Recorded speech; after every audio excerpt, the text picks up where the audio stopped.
Hello everyone. आज exercise 12.6 इसको complete करते हैं और साथ ही साथ ये चैप्टर भी कंप्लीट हो जाएगा। ये लास्ट टॉपिक था, इससे जो नेक्स्ट टॉपिक है वो सिलेबस से हटा दिया गया। तो इसको कंटिन्यू करते हैं आगे। क्वेश्चन नंबर 13, एक यूनिट वेक्टर फाइंड आउट करना है जो क्या है in the plane of vector a and b. A और बी के तो प्लेन में है एंड परपेंडिकुलर है वेक्टर सी के। एक ऐसा यूनिट वेक्टर फाइंड आउट करना है जो ए और बी के तो प्लेन में है और सी के परपेंडिकुलर। तो सबसे पहले यूनिट वेक्टर बाद में फाइंड आउट करते हैं, पहले एक वेक्टर फाइंड आउट कर लेते हैं। यूनिट वेक्टर फिर हम आसानी से फाइंड आउट करते हैं। तो एक वेक्टर मान लिया ए बी सी, तो गिवन है, मान लिया वो वेक्टर डी है। तो वेक्टर डी क्या है, ए और बी के तो प्लेन में है और सी के क्या है, परपेंडिकुलर। तो ए बी और डी तीनों वेक्टर क्या है, एक ही तो प्लेन में है। मान लिया बोर्ड भी हमारे पास क्या है, प्लेन है। तो ये दोनों वेक्टर ए और बी तो क्या है, बोर्ड के ऊपर। फिर कह रहा है ये वेक्टर डी है, ये इनके ही प्लेन में, यानी जहां पर ए और बी है वहीं पर डी है। यानी अगर ये दोनों बोर्ड पर है तो डी वेक्टर भी क्या होगा, बोर्ड के ऊपर ही होगा। मान लिया कहीं भी, रफली समझने के लिए ये वेक्टर हमारे पास हो गया डी, ये हमें फाइंड आउट। अब हमें इतना पता है कि अगर हम राइट हैंड थंब रूल लगाते हैं तो ए क्रॉस बी क्या होता है, ए और बी दोनों के परपेंडिकुलर। यानी राइट हैंड थंब रूल की हेल्प से हम ए क्रॉस बी की डायरेक्शन फाइंड आउट करें तो ए क्रॉस बी क्या होगा, बाहर की तरफ। इसको हम ऐसे रिप्रेजेंट करें। अगर नहीं पढ़ा है तो क्रॉस प्रोडक्ट जहां से स्टार्ट किया था हमने, एक बार वो लेक्चर स्टार्टिंग का देख लेना, समझ में आ जाएगा। तो ए और बी अगर बोर्ड पे है तो ए क्रॉस बी इतना तो समझना बोर्ड के बाहर की तरफ हो। ए क्रॉस बी क्या होगा, बोर्ड के बाहर की तरफ, यानी बोर्ड के परपेंडिकुलर। तो ए क्रॉस बी बोर्ड के परपेंडिकुलर है तो बोर्ड पे जितने भी वेक्टर्स है ना, ए क्रॉस बी उनके भी क्या होगा, परपेंडिकुलर होगा। ए क्रॉस बी हमें पता है ए के भी परपेंडिकुलर होता है, ए क्रॉस बी सी के भी। अब डी वेक्टर भी बोर्ड के ऊपर ही है तो ए क्रॉस बी जो है वो डी के साथ भी क्या बनाएगा, 90 डिग्री का ही एंगल बनाएगा। यानी ए क्रॉस बी बोर्ड पे जितने भी वेक्टर्स है सबके साथ ही परपेंडिकुलर होगा। तो यहां से हमें फर्स्ट कंडीशन मिल रही है। यहां से प्लेन का केस लेकर चलते हैं तो जो डी वेक्टर है वो परपेंडिकुलर है ए क्रॉस बी। क्लियर। दूसरी चीज गिवन है जो वेक्टर डी है वो सी के भी परपेंडिकुलर है। कंप्लीट एक स्टेटमेंट पढ़ना। डी वेक्टर क्या है, सी। तो एक ऐसा वेक्टर फाइंड आउट करना है, डी फाइंड आउट करना है, एक ऐसा वेक्टर जो ए क्रॉस बी के भी परपेंडिकुलर है और सी के भी परपेंडिकुलर है। तो वो वेक्टर क्या होता है, अब एक चीज देखना, यहां से समझ में नहीं आएगा। एक ऐसा वेक्टर हम फाइंड आउट कर रहे हैं जो ए के भी परपेंडिकुलर है और बी के भी परपेंडिकुलर। वो वेक्टर क्या होता है, एक ऐसा वेक्टर जो ए और बी दोनों के परपेंडिकुलर है तो उसको हम क्या बोलते हैं, ए क्रॉस बी, यानी इनका क्रॉस प्रोडक्ट ले लेना। तो एक ऐसा वेक्टर जो ए क्रॉस बी और सी दोनों के परपेंडिकुलर, तो वेक्टर क्या होगा, इन दोनों का क्या करना, क्रॉस प्रोडक्ट लेना। तो बी हमारे पास कितना आ जाएगा, ए क्रॉस बी आ गया। फिर से बताऊंगा, कोई बात नहीं, एक बार देखना। तो ये तो आ गया हमारे पास वेक्टर डी, लेकिन फाइंड आउट करना है हमें क्या, एक यूनिट वेक्टर। तो डी कैसे क्या होगा, यूनिट वेक्टर फाइंड आउट करना है। तो यूनिट वेक्टर क्या होता है, कोई भी यूनिट वेक्टर कैसे फाइंड आउट करते हैं, वेक्टर अपॉन इट्स मैग्नीट्यूड। ये भी कब, जब उसकी डायरेक्शन में हो। एक unit vector in the direction of a, तभी तो ये होता है। लेकिन यहाँ पर ऐसा कुछ नहीं कह रखा है इसकी डायरेक्शन में है उसकी डायरेक्शन में, सिर्फ ये कह रखा है इसके प्लेन में है, इसके परपेंडिकुलर है। तो यहाँ पर जो डी कैप हम फाइंड आउट करेंगे वो क्या आएगा तो ये वेक्टर अपॉन इट्स मैग्नीट्यूड, लेकिन प्लस और माइनस दोनों का साइन हो सकता है, सेम डायरेक्शन में भी हो सकता है अपोजिट। जैसे हम नॉर्मल फाइंड आउट करते थे अभी, कोई भी वेक्टर नॉर्मल है ए और बी के, plus minus D vector upon its magnitude. तो डी वेक्टर हमारे पास कितना है, ए क्रॉस बी क्रॉस सी अपॉन में ए क्रॉस बी क्रॉस सी, इसका मैग्नीट्यूड। ये फाइंड आउट करना है। आसानी से ए क्रॉस बी हम डिटरमिनेंट के हेल्प से फाइंड आउट कर सकते हैं। फिर एक वेक्टर आएगा और उसका सी के साथ फिर अगेन डिटरमिनेंट लग जाएगा, फिर जो आएगा सारा उसका मैग्नीट्यूड फाइंड आउट। इसको तो हम सोल्व कर लेंगे। तो एक बार फिर से बता दे रहा हूं क्या करना है। एक वेक्टर फाइंड आउट करना है जो ए और बी के प्लेन में, यानी ए और बी जिस प्लेन पे, वेक्टर डी भी उसी प्लेन पे। मान लिया ए और बी बोर्ड पे है तो वेक्टर डी भी बोर्ड पे होगा। क्लियर इतना। अब हम ए क्रॉस बी क्या होता है, अगर फाइंड आउट करते हैं तो ए क्रॉस बी बोर्ड के परपेंडिकुलर होता है, तो बोर्ड के परपेंडिकुलर है तो वो ए के भी होगा, वो बी के भी होगा, अगर डी भी वेक्टर बोर्ड पे है तो वो डी के भी परपेंडिकुलर होगा, सभी जितने भी वेक्टर्स हैं जब पूरे बोर्ड के परपेंडिकुलर हो गए तो बोर्ड पे जितने भी वेक्टर्स हैं सबके परपेंडिकुलर, तो ए क्रॉस बी क्या हो जाएगा, डी के परपेंडिकुलर। तो फर्स्ट केस हमारे पास ये आ गया, d is perpendicular to a cross b, d c के परपेंडिकुलर है, ये इन्होंने दे रखा है, ठीक है। अब डी हमारे पास एक ऐसा वेक्टर है जो ए क्रॉस बी के भी परपेंडिकुलर है और सी के भी परपेंडिकुलर, तो एक ऐसा वेक्टर जो दोनों के परपेंडिकुलर है उसको क्या बोलते हैं, उनका क्रॉस प्रोडक्ट ले लेते हैं, ए क्रॉस बी क्रॉस, नहीं आया समझ में। एक ऐसा वेक्टर फाइंड आउट करो जो ए और बी दोनों के परपेंडिकुलर है, तो क्या करते हैं इनका क्रॉस प्रोडक्ट, ए क्रॉस बी तो होता है दोनों के परपेंडिकुलर, तो यहाँ पर इन दोनों के परपेंडिकुलर जो वेक्टर होगा वो क्या होगा, इनका क्रॉस प्रोडक्ट भी तो आएगा, ए क्रॉस बी क्रॉस सी, तो वेक्टर डी हमारे पास ये। अब फाइंड आउट करना है यूनिट वेक्टर, तो यूनिट वेक्टर क्या होता है, vector upon its magnitude plus minus, अगर कहता है यूनिट वेक्टर डायरेक्शन में फाइंड आउट करो तो ठीक है हम प्लस का साइन ले लेते हैं, अब सिर्फ एक यूनिट वेक्टर की बात करें तो प्लस माइनस, कोई भी वेक्टर क्या होता है vector upon its magnitude. Find the sine of angle between the vectors, दो वेक्टर गिवन है उनको मान लिया एक ए है एक बी है, इनके बीच में साइन एंगल फाइंड आउट करना है, यानी साइन थीटा, अगर ए और बी के बीच में एंगल थीटा है तो हमें साइन थीटा फाइंड आउट करना है। आसान है, एक बार फिर से बता देता हूं, ए क्रॉस बी का मैग्नीट्यूड क्या होता है, मैग्नीट्यूड ए मैग्नीट्यूड बी साइन थीटा, तो साइन थीटा भी तो फाइंड आउट करना है, तो साइन थीटा यहां से कितना आ जाएगा, ए क्रॉस बी का मैग्नीट्यूड डिवाइड में मैग्नीट्यूड ए मैग्नीट्यूड, अब कर सकते हो खुद find out, vector A given है इसका मैग्नीट्यूड आ जाएगा आसानी से, वेक्टर बी गिवन है इसका मैग्नीट्यूड भी हम फाइंड आउट कर सकते हैं, ए क्रॉस बी का मैग्नीट्यूड चाहिए, ए क्रॉस बी फाइंड आउट करना आता है, डिटरमिनेंट की हेल्प से फाइंड आउट करना, फिर उसका क्या लेना, मैग्नीट्यूड लेना, ये फाइंड आउट, सिंपल सा क्वेश्चन है, खुद ट्राई करना है। उसके बाद नेक्स्ट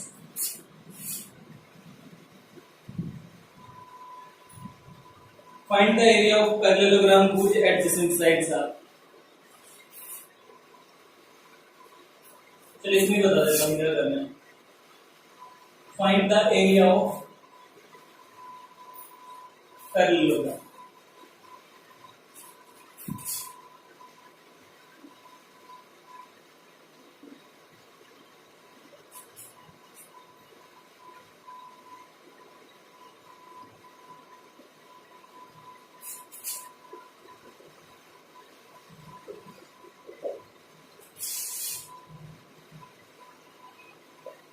सिंपल क्वेश्चन है sir, area of parallelogram find out करना है जिसकी एडजेसेंट साइड्स की है, मान लिया एक वेक्टर ए है एडजेसेंट साइड दूसरी बी है,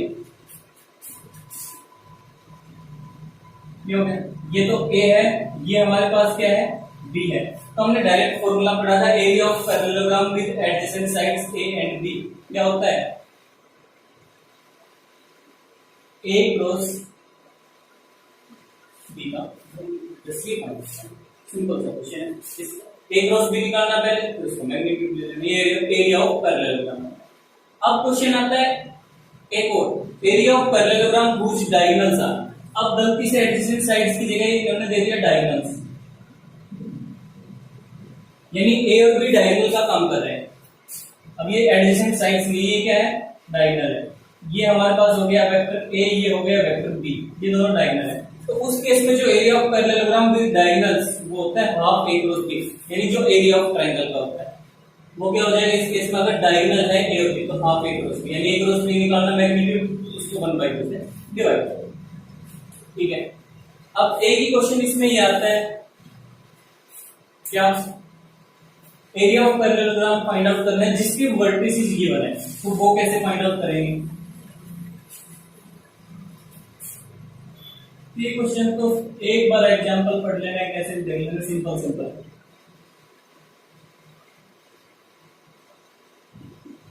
ए बी सी डी चारों वर्टिसेस गिवन है, मान लिया कुछ भी है रफली मैं अपनी तरफ से 1 0 1, ये है 2 1 4, ये है 3 1 2, ये है -1 -2 3 -1 2। Area of parallelogram find out करना है, चारों वर्टिसेस गिवन है ए बी सी और डी, तो कैसे फाइंड आउट करेंगे, तो देखना यहां से इस ए बी वेक्टर को हमने मान लिया ए वेक्टर, इस ए डी को मान लिया हमने बी वेक्टर, ठीक है, तो ए वेक्टर तो हमारे पास कितना हो गया ए बी वेक्टर, अब दो पॉइंट्स गिवन है, एंड पॉइंट्स गिवन है, तो वेक्टर कैसे फाइंड आउट करते हैं? x2 minus x1, y2 minus y1, z2 minus z1। तो कितना हो जाएगा? 2 minus 1 1 i, 1 minus 0 1, 4 minus 1, ये हमारे पास क्या आ गया? A B vector. ठीक है, अब इसको हमने मान लिया बी वेक्टर, तो बी वेक्टर हमारे पास कितना आ गया? A d vector. Find out कर सकते हैं ऐसे, फाइंड आउट करना -1 -1 -2i, 2 minus 0 2j कैप, और x2 minus x1 यानी 3 minus 2 3 minus 1, ये दो वेक्टर आ गए। अब ये दोनों वेक्टर क्या है? ये दो एडजेसेंट साइड्स ही तो है, ए और बी क्या है? दो एडजेसेंट साइड्स को रिप्रेजेंट कर रहे हैं। तो एरिया ऑफ पैरेललोग्राम क्या होता है? Area of parallelogram with adjacent sides, अगर हम इनसे ले रहे हैं वेक्टर ए एंड बी से, क्या होता है? ए क्रॉस बी का, हमारे पास वेक्टर ए भी है, वेक्टर बी भी, इनका ए क्रॉस बी फाइंड आउट करें, इसका मैग्नीट्यूड।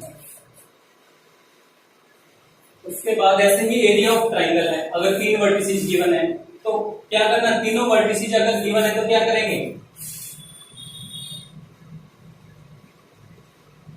तीन वर्टिसेस गिवन है तो ए बी वेक्टर निकाल सकते हैं, दोनों का यूज करते हैं, बी सी निकाल सकते हैं, इन दोनों का क्या करना? Half A B cross B C, खुद ट्राई कर लेंगे।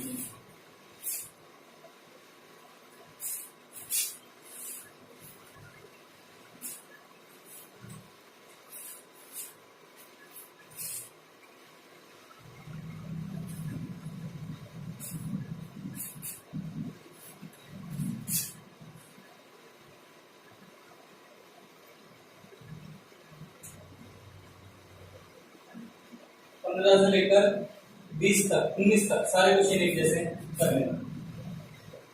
Question number 2, find A dot B if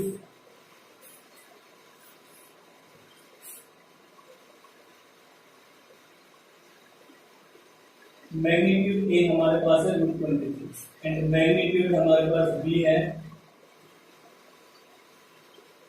7 and A cross B का जो मैग्नीट्यूड है वो है 30। A dot B find out. A dot B क्या होता है? Magnitude A magnitude B cos theta. Magnitude A कितना है? √26 है, मैग्नीट्यूड बी कितना है? इनटू में 7 cos theta. A dot b आ गया हमारे पास, हमें सिर्फ क्या चाहिए? कोस थीटा चाहिए। तो कोस थीटा कैसे फाइंड आउट करेंगे? अब हमारे पास एक कंडीशन और गिवन है, ए क्रॉस बी का मैग्नीट्यूड। तो ए क्रॉस बी का मैग्नीट्यूड क्या होता है? Magnitude A magnitude B sine theta. A cross B कितना है? 35। मैग्नीट्यूड ए कितना है? √26, ये कितना है? इनटू में 7 साइन थीटा। तो यहां से साइन थीटा कितना आ गया?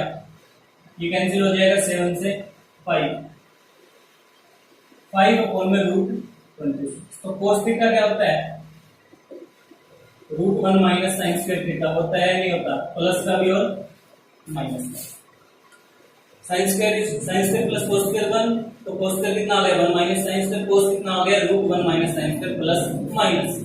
अब इतना करना है, साइन थीटा की वैल्यू यहाँ पर रख देना 5/√26, उसको सोल्व करना, कोस आ गया, कोस की वैल्यू है रख देना, करना ट्राई। टू सिंपल क्वेश्चन है ये सारे। उसके बाद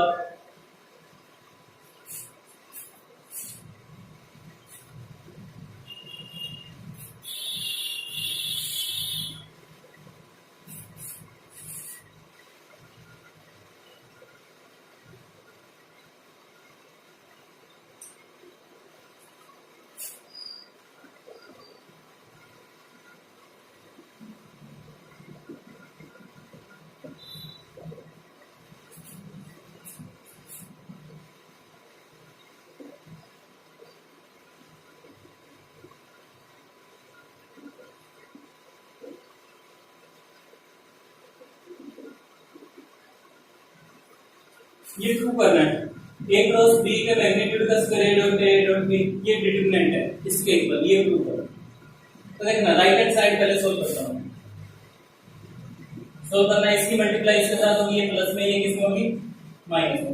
ए डॉट ए की बी से करना, ए डॉट ए इंटू में बी डॉट बी माइनस, चलो ये मेरे ख्याल से B dot A,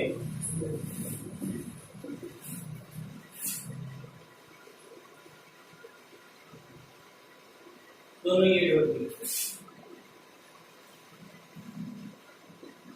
A dot B की ए डॉट बी से करेंगे कितना आ जाएगा, ए डॉट बी का स्क्वायर, ए डॉट ए क्या होता है, मैग्नीट्यूड ए का स्क्वायर, ये कितना होगा, मैग्नीट्यूड बी का square minus A dot B का कितना, राइट हैंड साइड का। लेफ्ट हैंड साइड क्या है, ए क्रॉस बी का स्क्वायर, इसको सोल्व कर लेते हैं एलएचएस। हालांकि मैं करा चुका हूं इसको, स्टार्टिंग का जो लेक्चर था क्रॉस प्रोडक्ट का, उसमें लास्ट टॉपिक था ये, तो फिर एक बार देख लेना, ए क्रॉस बी का स्क्वायर। तो सबसे पहले हमें पता है ए क्रॉस बी कितना होता है, मैग्नीट्यूड ए मैग्नीट्यूड बी साइन थीटा, यही होता है। तो स्क्वायर है तो सारे का क्या हो जाएगा, स्क्वायर हो जाएगा, magnitude A square magnitude B square sine square theta कितना आ गया, साइन स्क्वायर थीटा को हम क्या लिख सकते हैं, 1 माइनस कोस स्क्वायर, अंदर मल्टीप्लाई करना, इसकी एक बार 1 से तो कितना आ गया, magnitude A square magnitude B square minus magnitude A square magnitude B square cos square theta. अब ये स्क्वायर है तो स्क्वायर को सारे के अगर बाहर लिखते हैं तो भी कोई फर्क नहीं पड़ेगा, ये बात तो वही।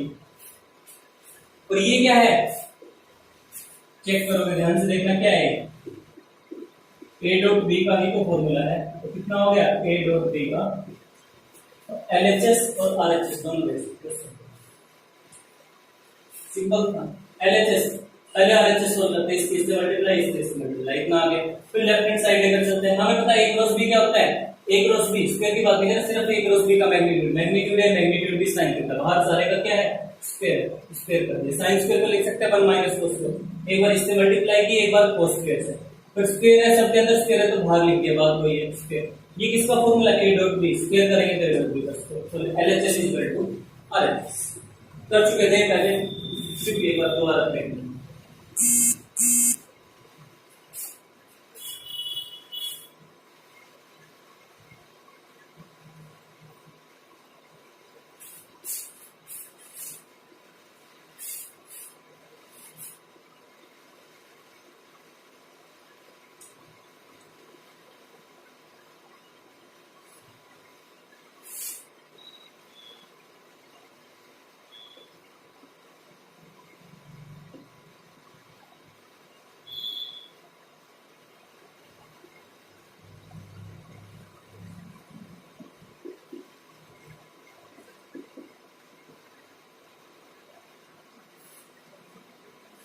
So that a cross b is equal to, question में है a डॉट b इधर है तो हम इधर ले आए, ये प्रूव करना है, कहने का मतलब देख लेना, थोड़ा रीअरेंज करके लिख दिया है, इसको इसके इक्वल प्रूव करना है। तो a cross b left hand side हम लेकर चलते हैं, a क्रॉस b का मैग्नीट्यूड क्या होता है, magnitude a magnitude b sin theta, ये क्या होगा, magnitude a magnitude b a dot b cos theta, cancel sin by cos कितना आ गया, ये तो करना है, छोटा सा क्वेश्चन इधर था, ये मल्टीप्लाई तो इधर ले आए, मतलब ये प्रूव करना है, कैसे कर लेंगे।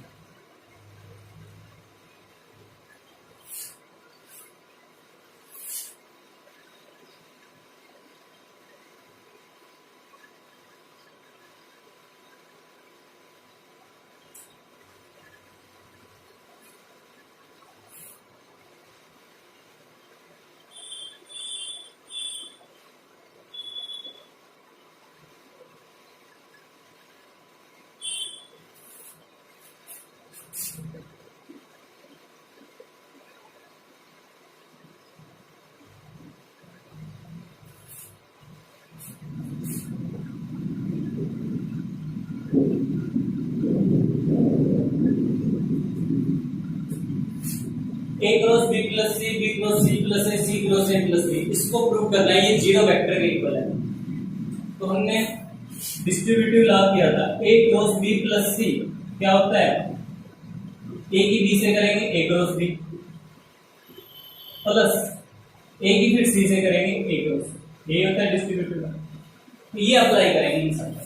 तो देखना लेफ्ट हैंड साइड हम लेकर चल रहे हैं, ए क्रॉस बी प्लस सी क्या हो जाएगा, ए की बी से करना, ए क्रॉस बी, फिर ए की सी से करना, प्लस ए क्रॉस सी का ब्रैकेट लगा लेता हूँ बाकी कंफ्यूजन, प्लस बी की सी से करेंगे B cross C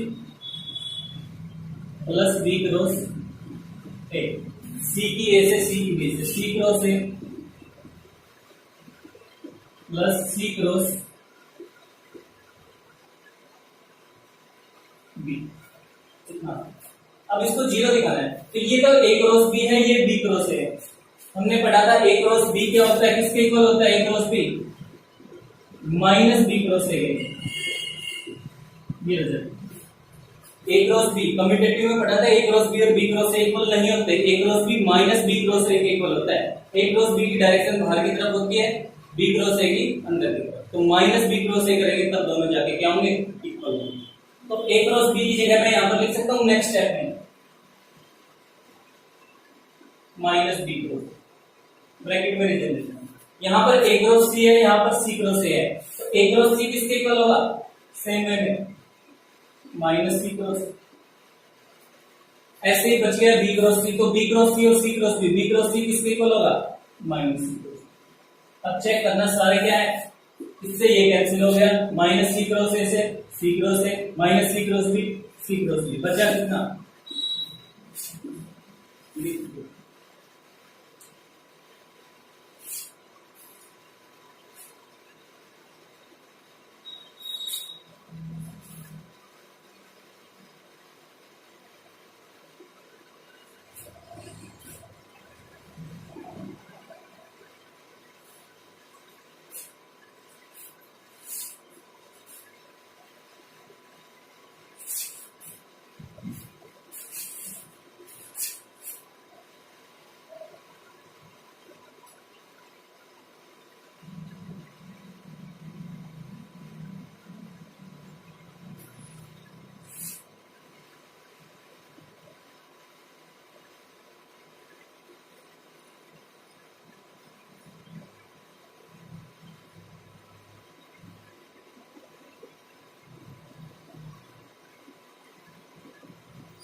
ABC are three vectors such that A cross B C के इक्वल है, B cross C क्या है, A के इक्वल है। तो टू क्रॉस ABC तीनों म्यूचुअली राइट एंगल यानी ABC तीनों आपस में परपेंडिकुलर है, मैग्नीट्यूड B 1 है और मैग्नीट्यूड C और is equal to magnitude A, ये सारी चीजें प्रूव कर रहे हैं।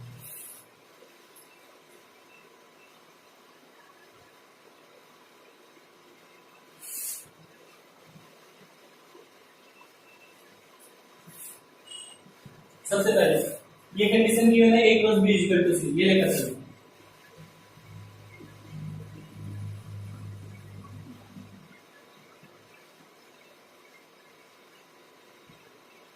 कैसे देखो बात तो ए क्रॉस बी सी के इक्वल ऐसे इक्वल देखो। अब ए क्रॉस बी क्या होता है, ए के भी परपेंडिकुलर होता है और बी के भी परपेंडिकुलर, दोनों के परपेंडिकुलर होता है। और ए क्रॉस बी किसके इक्वल है, सी के इक्वल। जब ए क्रॉस बी ए और बी दोनों के परपेंडिकुलर है तो इसका मतलब यहां से सी किसके परपेंडिकुलर आएगा, ए के भी perpendicular and C is perpendicular to clear. Second condition B cross C is equal to A vector. तो बी क्रॉस सी क्या होता है, बी क्रॉस सी बी के भी परपेंडिकुलर होता है और सी के भी परपेंडिकुलर होता है।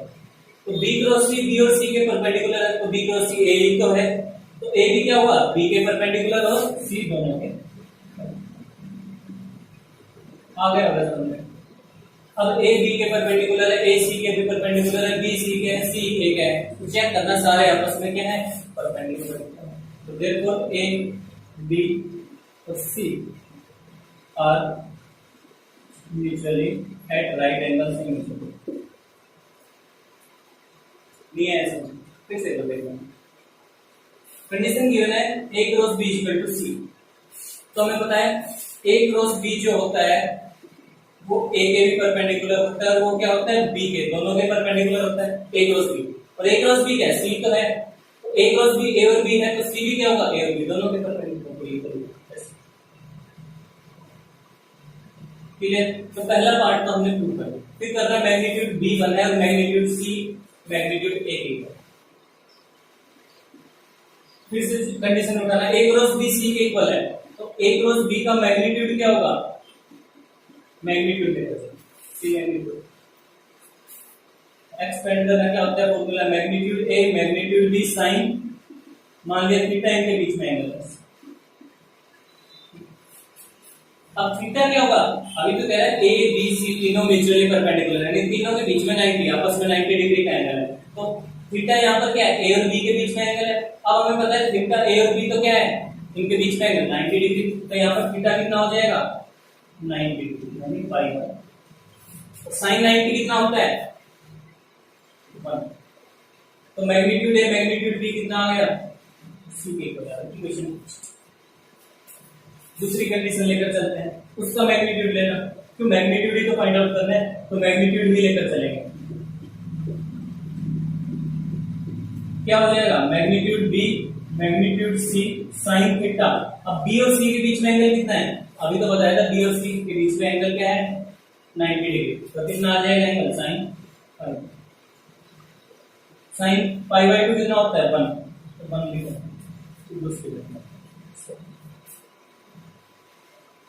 अब यहां से मैग्नीट्यूड ए की ये वैल्यू फर्स्ट में पुट कर देना है, यहां से कहीं से उठा के सेकंड में रखते हैं, यही बात है।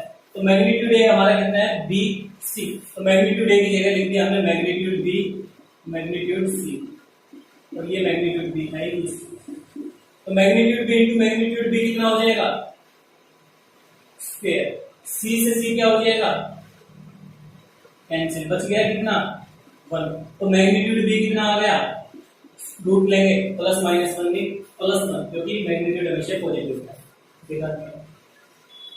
अब मैग्नीट्यूड बी की वैल्यू 1 यहां पर रख देना, तो यहां पर 1 रखेंगे तो ये कितना आ गया मैग्नीट्यूड सी। परपेंडिकुलर दिखाने के बाद क्या दिखाना है, मैग्नीट्यूड बी बना है और मैग्नीट्यूड, तो यानी मैग्नीट्यूड की बात चल रही है तो पहले एक बार इसका मैग्नीट्यूड लेके चलना, एक बार इसका दोनों को सॉल्व करेंगे, जो प्रूव करना है वो आ जाएगा।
A dot B A dot C के इक्वल है, ए cross B A cross C के इक्वल है, ए कोई नॉट जीरो वेक्टर यानी जीरो वेक्टर नहीं है, तो शो करना है वेक्टर बी और वेक्टर सी दोनों क्या होंगे।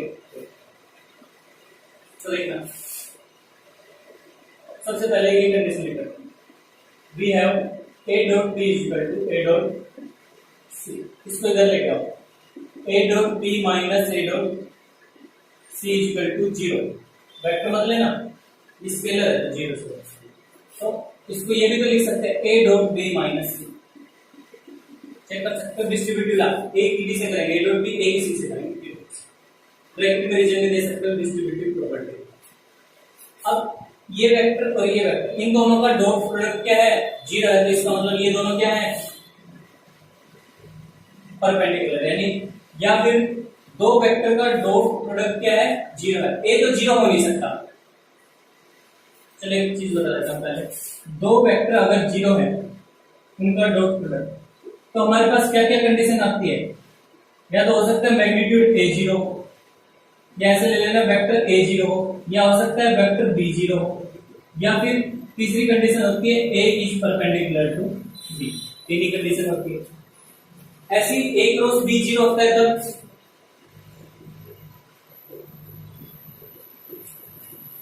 या तो हो सकता है वेक्टर A0, अगर ये 0 हो गया तो 0 इंटू समथिंग सारा 0, या फिर हो सकता है ये 0 इंटू समथिंग 0, या फिर हो सकता है ये दोनों क्या हो, इनके बीच में जो एंगल हो मैग्नीट्यूड है मैग्नीट्यूड भी साइन थीटा, थीटा क्या होना चाहिए 0 हो सकता है, थीटा क्या हो 0, या फिर कह सकते हैं A is parallel to B, A is parallel to B। अगर थीटा 0 है इन दोनों के बीच में तो दोनों वेक्टर क्या होंगे, पैरेलल तो होंगे आपस में। तीन कंडीशंस होती है हमारे पास, उसमें 0 परपेंडिकुलर टू B, इसमें आ जाएगा पैरेलल टू B। अगर दो वेक्टर पैरेलल है तो उनके बीच में एंगल थीटा 0 ही है, तो बात वही होगी। तो अब यहां से देखना A dot B minus C equal to 0, इसका मतलब या तो वेक्टर A0 होगा, लेकिन इन्होंने कह रखा है A तो 0 हो नहीं सकता, तो फिर बचा क्या, या तो B minus C equal to 0, या फिर A is perpendicular to B minus C, ये कंडीशन, ठीक है। ऐसे ही हम दूसरी कंडीशन लेकर चलते हैं, ये क्या है, A cross B equal to A cross C, इसको इधर लेके आना, क्या हो जाएगा A cross B minus A cross C equal to 0। अब इस पे डिस्ट्रीब्यूटिव प्रॉपर्टी क्या हो जाएगा, A cross B minus C, check कर सकते हैं, A की B से करेंगे A क्रॉस B, A की C से करेंगे A क्रॉस C। अब दो वेक्टर, एक तो ये है और एक ये है, इन दोनों का क्रॉस प्रोडक्ट क्या है 0, तो इसका मतलब ये 0 होगा, या फिर ये 0 होगा, या फिर ये दोनों वेक्टर आपस में क्या होंगे, पैरेलल, यानी इनके बीच में थीटा क्या होगा 0, तो ये तो 0 हो नहीं सकता। तो यहां से हमारे पास कंडीशन आ गई B माइनस C 0 होगा, या फिर A is parallel to B minus C। इसको मान लिया इक्वेशन फर्स्ट है, ये मान लिया इक्वेशन सेकंड। तो फर्स्ट और सेकंड दोनों से देखना, B minus C equal to 0, B minus C equal to 0, ये तो दोनों कंडीशन सेटिस्फाई कर रही है। फर्स्ट इक्वेशन कह रही है A और B माइनस C परपेंडिकुलर है, सेकंड कह रही है A और B माइनस C पैरेलल है, तो दोनों चीजें एक साथ तो हो नहीं सकती, कभी हो सकता है दो वेक्टर परपेंडिकुलर भी और साथ ही साथ क्या हो, पैरेलल भी हो, तो ये कंडीशन तो पॉसिबल होगी नहीं, बची क्या, फ्रॉम फर्स्ट एंड सेकंड लिख देना B minus C equal to 0, तो B इक्वल टू कितना आ गया,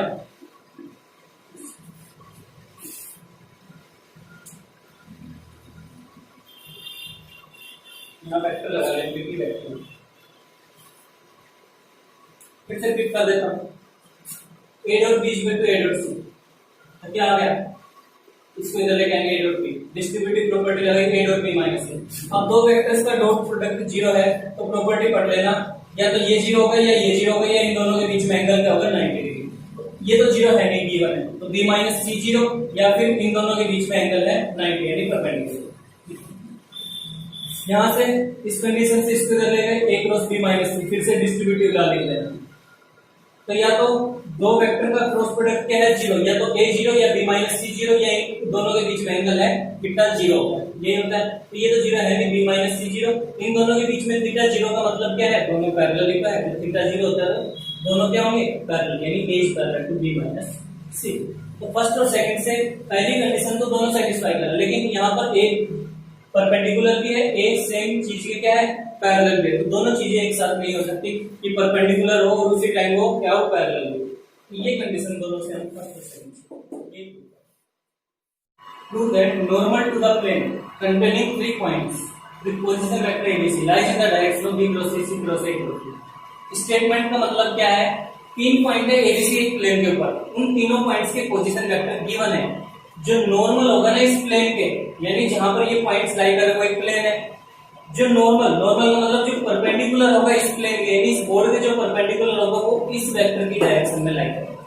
देख सकते हैं, प्रूव करना है जो नॉर्मल है प्लेन के वो इस वेक्टर की डायरेक्शन में है। और एबीसी तीन पॉइंट्स क्या है, प्लेन के अंदर तीन points, normal to the plane containing 3 points, plane के अंदर है 3 पॉइंट एबीसी, इनके पोजीशन वेक्टर्स गिवन है।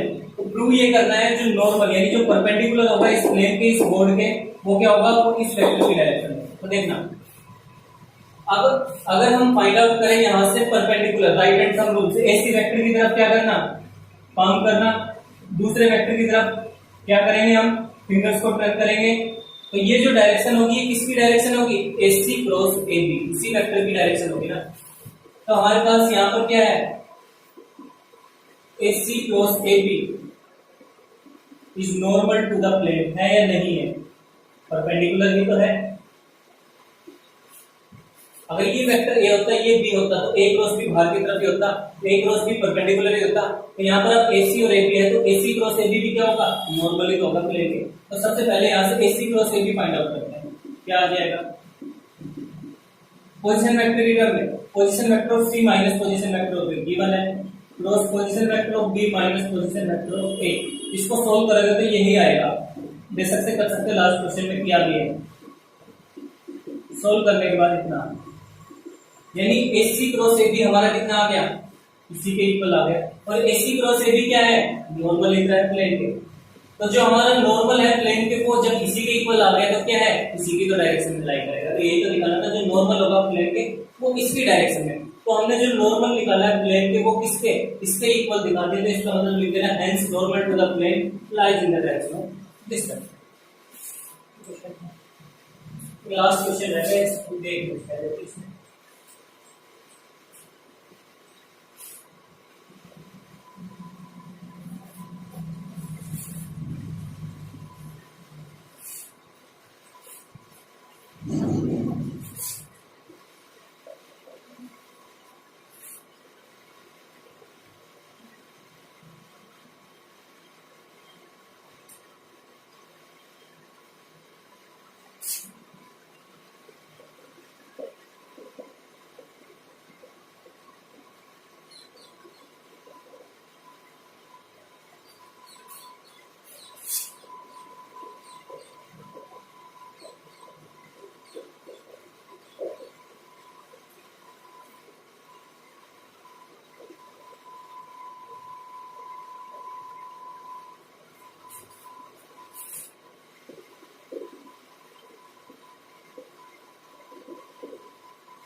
ये प्रूव करें, ए इज तीन non collinear points, non collinear है तो बना लेना है। पोजीशन वेक्टर तीनों पॉइंट पे गिवन है, जो परपेंडिकुलर हमने ड्रा किया है सी से ए बी पर, तो मान लिया ट्राइंगल तीन नॉन कोलिनियर पॉइंट है, तो मतलब एक लाइन पर नहीं लेंगे तो नॉन कोलिनियर पॉइंट ट्राइंगल तो बनाएंगे। मान लिया इस प्रकार, सी हो गए, ए हो गया, ये बी हो गया। बी का पोजीशन वेक्टर भी गिवन है, पॉइंट ए का भी है, पॉइंट सी का भी। फिर इसने कहा जो परपेंडिकुलर ड्रा कर रहा है सी से ए बी पर, ये ए बी है, सी है, सी से ए बी पर हमने कोई परपेंडिकुलर ड्रा किया, मान लिया सी बी, वो क्या होगा, so that perpendicular draw from C from line joining A and B, यानी ये जो सारा है ये किसके इक्वल दिखाना है, CD लाइन के इक्वल, या कह सकते हैं CD मैग्नीट्यूड। ये प्रूव करना है, आगे से नहीं सिर्फ ये प्रूव करना है, यानी ये जो हमारा आएगा जो भी गिवन है ये किसके इक्वल होना चाहिए, CD मैग्नीट्यूड या CD, इस हाइट की बात कर रहे हैं, CD ही होना चाहिए। कैसे प्रूव करें देखना, area of triangle ABC 1/2 base, base कितना है हमारे पास AB, मैग्नीट्यूड की बात कर रहे हैं हाइट कितनी है, इक्वेशन फर्स्ट। आल्सो दूसरे तरीके से area of triangle ABC find out करें तो क्या आ जाएगा, 1/2 क्या होता है, अगर दो एडजेसेंट साइड्स गिवन है, एक एबी वेक्टर इनटू में ये तो हो गया एबी, ये हो गया ऐसे। एरिया ऑफ ट्रायंगल अगर एडजेसेंट साइड्स गिवन है तो क्या होता है, हाफ ए क्रॉस बी, यानी कितना हो जाएगा, half A B cross A c, इसका मैग्नीट्यूड। अब ये दोनों क्या है, इक्वल है, तो दोनों को इक्वल रखना। हाफ से हाफ तो क्या हो जाएगा, कैंसिल हो जाएगा, इक्वल रखेंगे तो यहां से हमारे पास आ गया A B vector C D vector, किसके इक्वल आ गया, A B cross A C. Clear है, ए बी क्रॉस ए सी को सोल्व करना। नेक्स्ट स्टेप में ये कितना हो जाएगा, ए बी की जगह लिख सकता हूं मैं बी माइनस ए क्रॉस, इसकी जगह लिख सकता हूं सी माइनस ए, इसका मैग्नीट्यूड। निकालना क्या है, हमने चेक कर सकते हैं, निकालना है सी डी वेक्टर। तो सी डी वेक्टर कितना आ जाएगा, सारा डिवाइड में आ जाएगा a B vector. A B vector को नेक्स्ट स्टेप में लिख सकता हूं मैं क्या, position vector of b minus position vector of a, कितना लिख दिया। और ये हम काफी बार सोल्व कर चुके हैं, बी की सी से बी की ए से करेंगे तो यही है। इससे नेक्स्ट लास्ट क्वेश्चन, उससे सेकंड लास्ट क्वेश्चन, सब में यही था, इनको अगर सॉल्व करते हैं तो सी डी वेक्टर भी आसान से क्वेश्चन है। इसे बता दे रहा हूं, तीन नॉन कोलिनियर पॉइंट्स हैं, यानी एक ट्रायंगल बनाएंगे, जो सी से हमने परपेंडिकुलर ड्रा किया है वो हो गया एबी पर सीडी। तो सीडी फाइंड आउट करना है, सीडी हमें ये दिखाना है, सीडी हमारा ये होगा। तो area of triangle ABC 1/2 base हो गया एबी, सिर्फ मैग्नीट्यूड की बात कर रहे हैं, हाइट होगी सीडी मैग्नीट्यूड ये शो करना है। एरिया ऑफ ट्रायंगल एबीसी दूसरे तरीके से एरिया ऑफ ट्रायंगल एबीसी क्या होगा, हाफ एडजेसेंट साइड्स का क्या होगा, मैग्नीट्यूड। तो एडजेसेंट साइड एबी होगी, ये दोनों एडजेसेंट भी तो है, एबी इनटू एसी, ये भी ले सकते हो, बी ए इंटू बी सी, बात वही आएगी, गलत नहीं आएगा, ए बी इंटू ए सी। अब ये दोनों ट्राइंगल के एरिया ही तो है, तो दोनों को क्या करेंगे, इक्वल रखेंगे। हाफ से हाफ कट गया, ए बी सी डी किसके इक्वल आ गए, ए बी क्रॉस ए सी के इक्वल। तो सी डी फाइंड आउट करना है ना, सी डी दिखाना है, तो यहाँ से ए बी क्या आ जाएगा, डिवाइड आ जाएगा। ए बी को क्या लिख सकते हैं, पोजीशन वेक्टर बी माइनस ए, लिख दिया, ये आ गया। ए बी को क्या लिख सकते हैं, position vector b minus a, इसको position vector of c minus a, इसको सोल्व करेंगे तो ये होगा। ये हमने